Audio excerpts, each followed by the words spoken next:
आज का पहला पाठ निर्गमन ग्रंथ अध्याय 11 पद संख्याएं 10, 12-14। शाम को तुम मेमने का वध करोगे, मैं लोहो देखकर तुम लोगों को छोड़ दूंगा।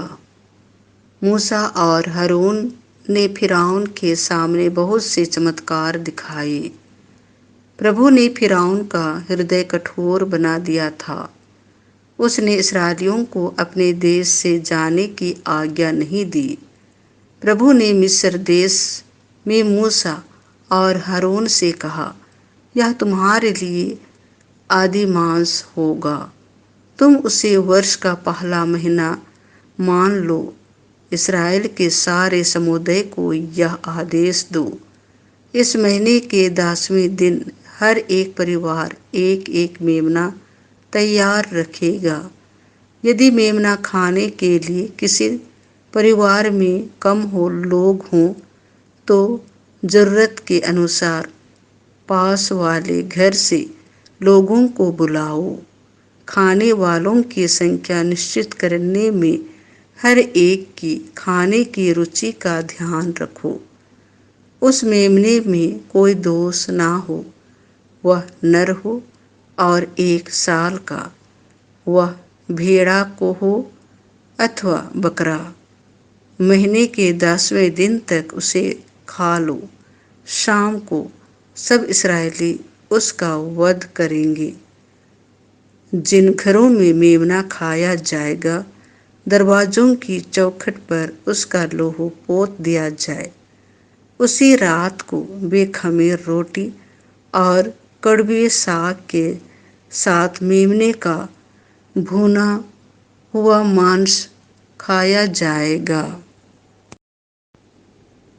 इसमें से कच्चा या उबाला हुआ कुछ मत खाओ, बल्कि सिर, पैरों और आंतड़ियों के साथ पूरे को आग में भून कर खाओ।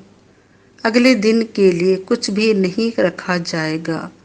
जो कुछ बच गया हो उसे भोर के पहले ही जला दोगे। तुम लोग चप्पल पहनकर, कमर कसकर तथा हाथ में डंडा लिए खाओगे। तुम जल्दी खाओगे, क्योंकि यह प्रभु का पास्का है। उसी रात मैं प्रभु मिस्र देश का परिभ्रमण करूंगा। मिस्र देश में मनुष्यों और जानवरों के सभी पहलौठे बच्चों को मार डालूंगा और मिस्र के सभी देवताओं को भी दंड दूंगा। तुम लोहो पोत कर दिखा दोगे कि तुम किन घरों में रहते हो। वह लोहो देखकर मैं तुम लोगों को छोड़ दूंगा। इस तरह जब मैं मिस्र देश को दंड दूंगा, तुम विपत्ति से बच जाओगे। तुम उस दिन का स्मरण रखोगे और उसे प्रभु के आदर में पर्व के रूप में मनाओगे। तुम उसे सभी पीढ़ियों के लिए अनंत काल तक पर्व घोषित करोगे। यह प्रभु की वाणी है।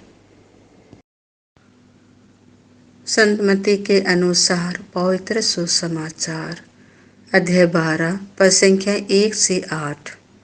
मानव पुत्र विश्राम के दिन का स्वामी है। यीशु किसी विश्राम के दिन गेहूं के खेतों से होकर जा रहे थे। उनके शिष्यों को भूख लगी और वे बालें तोड़ तोड़ कर खाने लगे। यह देखकर फरीसियों ने यीशु से कहा, देखिए, जो काम विश्राम के दिन मना है, आपके शिष्य वही कर रहे हैं। यीशु ने उनसे कहा, क्या तुम लोगों ने यह नहीं पढ़ा कि जब दाऊद और उसके साथियों को भूख लगी तो दाऊद ने क्या किया था? उसने यीशु मंदिर में जाकर भेंट की रोटियों को खाया। याजकों को छोड़ ना तो उसे उन्हें खाने की आज्ञा थी और न उसके साथियों को। अथवा क्या तुम लोगों ने संहिता में यह नहीं पढ़ा कि याजक विश्राम के दिन का नियम तोड़ते तो हैं पर दोषी नहीं होते?